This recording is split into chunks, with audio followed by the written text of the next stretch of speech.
आपको याद होगा मुकेश अंबानी के बंगले एंटीलिया के बाहर विस्फोटक से भरी एक स्कॉर्पियो गाड़ी खड़ी मिली थी।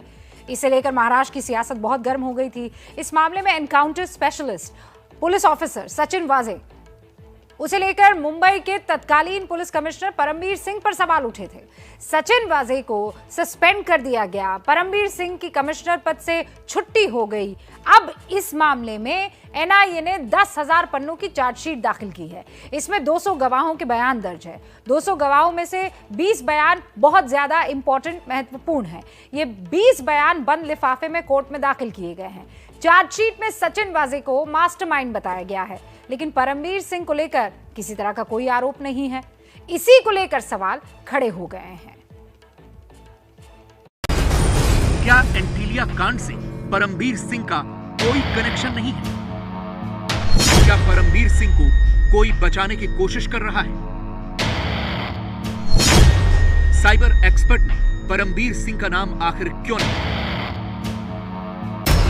5 लाख रुपए देकर रिपोर्ट में छेड़छाड़ के पीछे का सच क्या है?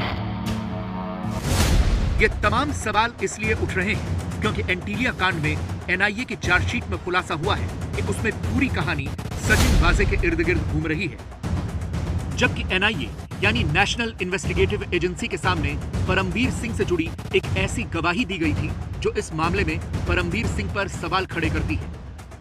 एनआईए की चार्जशीट में एक साइबर एक्सपर्ट के बयान का भी जिक्र है। साइबर एक्सपर्ट ने एनआईए की जांच में जो कुछ बताया, उसका मतलब यह है कि परमबीर सिंह ने जांच को गुमराह करने की कोशिश की। आरोप है कि जैश उल हिंद के लेटर से संबंधित एक रिपोर्ट में छेड़छाड़ करने के लिए परमबीर सिंह ने साइबर एक्सपर्ट को अपने केबिन में ही 5 लाख रुपए दिए थे। अब पूरा मामला समझिए।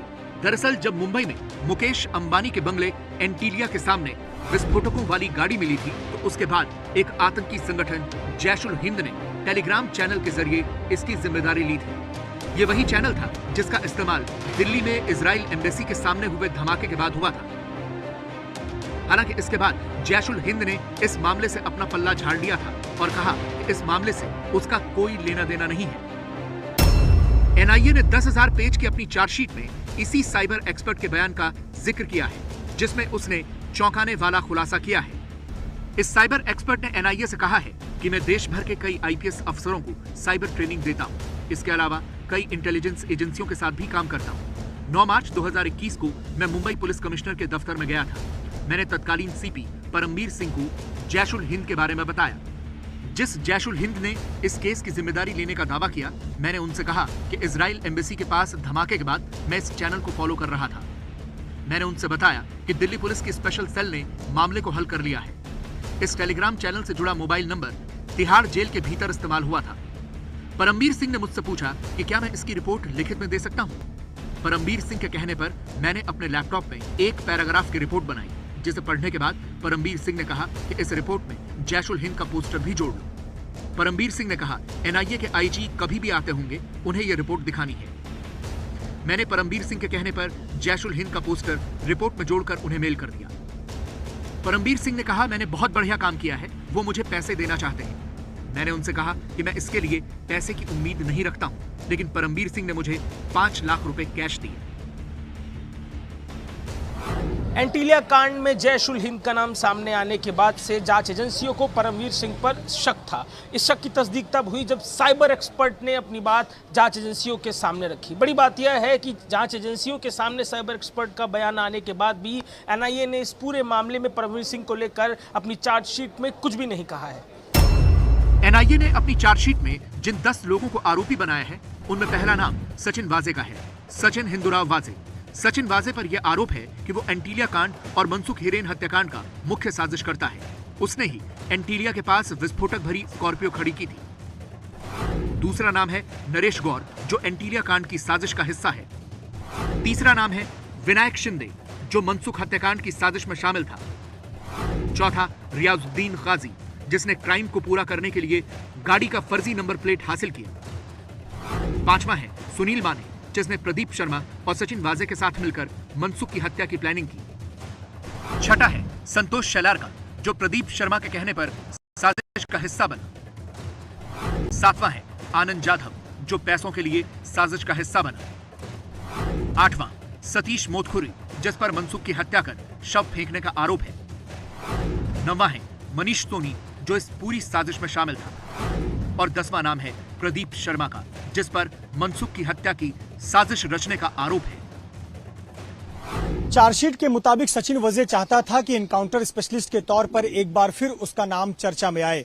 चूंकि वो कई वर्षों तक पुलिस फोर्स से बाहर था, ऐसे पर वो चाहता था कि एक बार फिर उसकी पहचान सुपर कॉप के रूप में बने।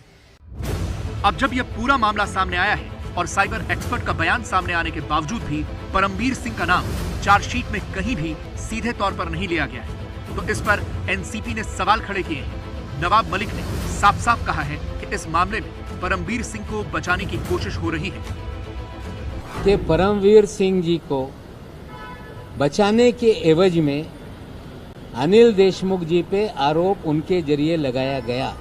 उसी कमिश्नर साहब ने जब ये मामला बड़ा हो गया तो बंद दरवाजे में वजह के साथ बैठक करने का काम किया। सारा षड्यंत्र था, उसमें कमिश्नर साहब की भूमिका थी। उन्हें बचाने के एवज में मंत्री महोदय पे आरोप लगाने का काम कमिश्नर साहब ने भारतीय जनता पार्टी के इशारे में किया था। सवाल यह है कि मुंबई पुलिस के तत्कालीन कमिश्नर अगर इस तरह से सबूतों से छेड़छाड़ कर रहे थे, तो फिर एनआईए ने अब तक उनके खिलाफ कार्रवाई क्यों नहीं की है?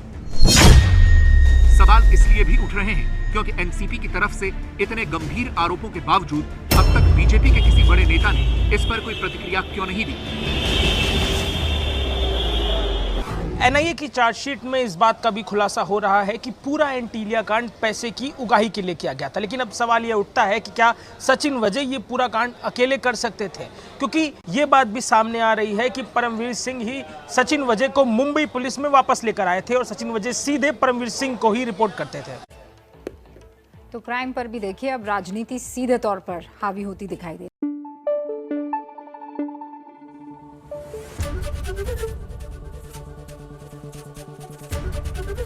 एबीपी न्यूज आपको रखे आगे।